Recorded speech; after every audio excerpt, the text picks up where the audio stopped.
wabarakatuh. Okay guys, aku nak buat short ni. Okay, kenapa Roblox jadi warna biru? Okay, saya akan tanyakan korang. Sebab kenapa? Lepas tahun 2025 tu, aku masa kecil lagi. Aku macam ni aku tak pandai lagi. Lepas aku main Roblox.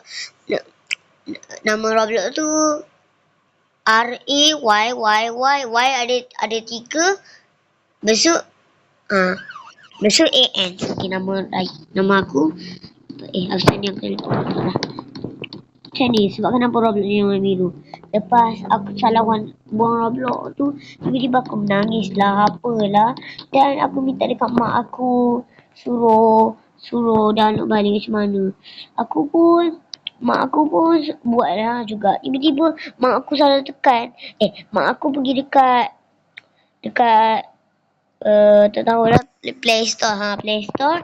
Lepas tu dia pergi tekan. Lepas tu mak aku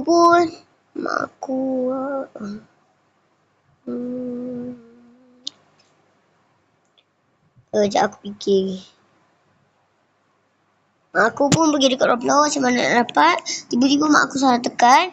Tiba-tiba jadi Roblox tu warna biru. Itulah kisah aku.